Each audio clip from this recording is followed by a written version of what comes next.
अस्सलाम वालेकुम। हम कर रहे थे लार्ज ब्लड वेसल्स की डिजीज कर रहे थे, तो उनमें टकायासो आर्टराइटिस देन टेम्पोरल आर्टराइटिस दोनों को डिटेल में सेपरेटली मैंने बता दिया था। अभी हमने करनी है मीडियम साइज वेसल्स की डिजीजेस।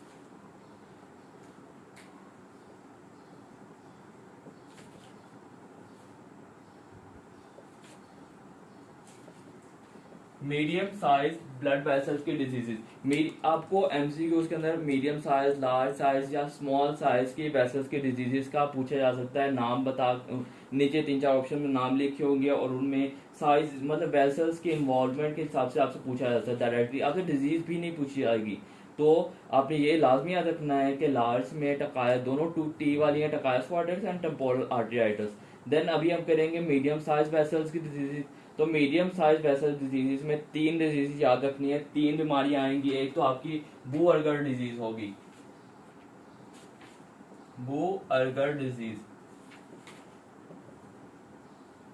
एक आपकी डिजीज होती है बर्गर डिजीज, वो आईजीए की वजह से होती है। आपने बू अर्गर के साथ उसको मिक्स नहीं करना है। बू अर्गर डिजीज है आपकी सेकंड पे आ जाएगी। सेकंड आपकी डिजीज है एक जापानीज डिजीज है Kawasaki, Kawasaki disease,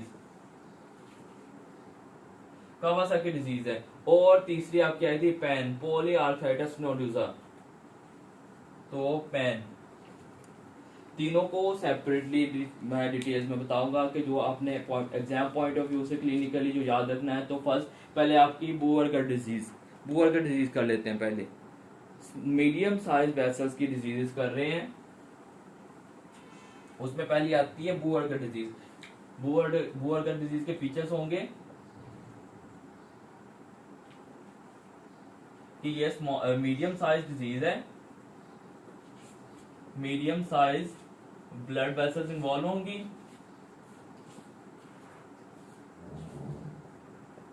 medium size blood vessels का डिसऑर्डर है। और याद रखना इसके अंदर सिर्फ एक ही चीज याद रख ले, इनफ है कि बूअरगर डिजीज के अंदर आपकी जो डिजीज का ट्रिगर फैक्टर है, कॉज क्या है, वो आपकी स्मोकिंग है। स्मोकर्स के अंदर ये कॉमन है, स्मोकिंग की वजह से ये डिजीज होती है।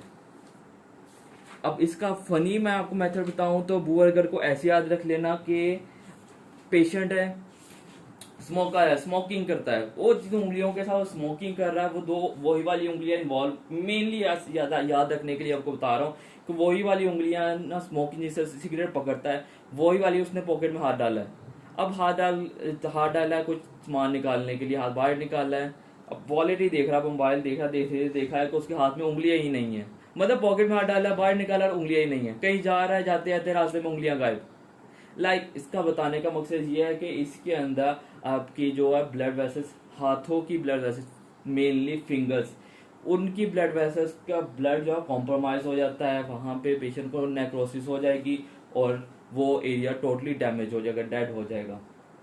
जिस तरह फ्रॉस्ट बाइट होती है, फ्रॉस्ट बाइट में भी आपकी फिंगर्स ब्लैक कलर की हो जाती हैं, डेड हो जाती हैं, वैसे ही इस डिजीज में भी होगा। और उसके बाद फिर ट्रीटमेंट करके इतने जो है ना एरिया को उसको रिमूव कर देते हैं। तो इस पेशेंट के अंदर हाथों का गैंग्रीन होगा, फिंगर्स का या हैंड का गैंग्रीन होगा।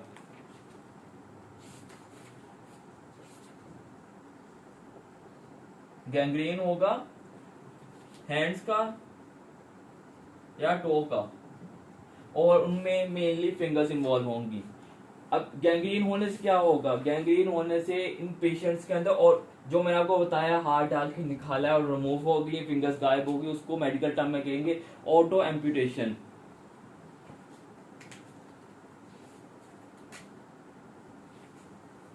ऑटो एम्पुटेशन मतलब नेक्रोसिस हो जाएगी, आपके हाथों की गैंग्रीन होगी, फिंगर्स मेनली गैंग्रीन होगी हाथों की। और उसी की बेस पे डायग्नोस करेंगे तो क्लिनिकली डायग्नोस हो जाएगा। सिर्फ यही याद रखना। और होगा ये स्मोकर की वजह, स्मोकिंग की वजह से, कॉज इसकी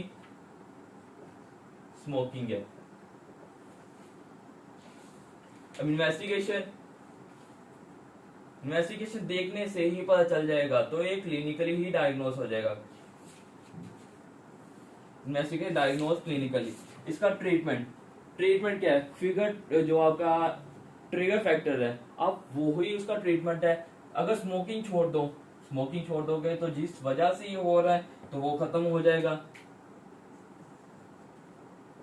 तो बेस्ट रिसर्च टेस्ट इसका ट्रीटमेंट पूछा जा सकता है तो स्टॉप स्मोकिंग, जिस वजह से हो रहा है कॉज को रोक दो तो ये डिजीज रिकवर हो सकती है। लेकिन इसके अलावा पेशेंट को सीसीबीज देंगे ताकि ब्लड वेसल्स जो है डायलेट करें और वहां का ब्लड फ्लो जो है वो कॉम्प्रोमाइज जो हुआ था वो रिलीफ हो जाए, तो सीसीबीज देंगे पेशेंट को। कैल्शियम चैनल ब्लॉकर्स, सीसीबीज, सीसीबीज में मतलब आपको एम्लोडिपिन या सीसीबीज देंगे, सीसीबीज देंगे। इसके अलावा आप पेशेंट नेफेडिपिन, सीसीबीज के अंदर नेफेडिपिन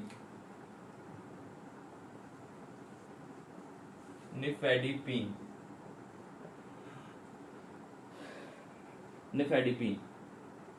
इसके अलावा पेन किलर्स जो होते हैं, pain killers use, pain killer कहने का मकसद ये है कि प्रोस्टाग्लैंडिन या प्रोस्टासाइक्लिन्स देंगे। तो पेन किलर को छोड़ दो, प्रोस्टासाइक्लिन और प्रोस्टाग्लैंडिन याद रख लेना। प्रोस्टासाइक्लिन्स देंगे पेशेंट को, प्रोस्टासाइक्लिन्स देंगे। बेस्ट इनिशियल और मोस्ट एक्यूरेट जो ट्रीटमेंट है वो स्टॉप स्मोकिंग ही है। प्रोस्टासाइक्लिन्स दे सकते हैं, सीसीबीज दे सकते हैं।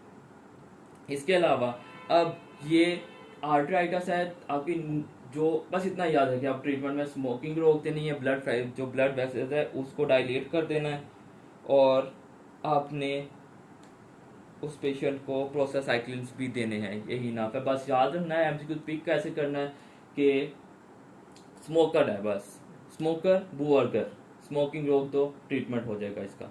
इन्वेस्टिगेशन क्लिनिकली, हाथों का गैंग्रीन होगा, हाथों में जो मेनली फिंगर्स होंगी जैसे होंगे ऐसे होंगे जैसा फ्रॉस्ट बाय में ब्लैक कलर की हो जाती, काले रंग की हो जाती, बाद उनको कट करके रिमूव करते हैं तो कट करके रिमूव मतलब ऑटो एम्पुटेशन होगी। याद रखना है तो ऐसे याद रख ले स्मोकर है। और बस आप जैसा मैंने आपको बताया पॉकेट में हाथ डाला और रिमूव किया है, फिंगर्स भी रिमूव हो गया, हाथ ही नहीं है। वो बताने का मकसद ये है ऐसे रिमूव होती ही नहीं है, मतलब फिंगर्स को रिमूव कर देना अगर वो बिल्कुल डेड हो गई हैं। तो ये आपका था मीडियम साइज ब्लड वेसल्स में बूअर्गर।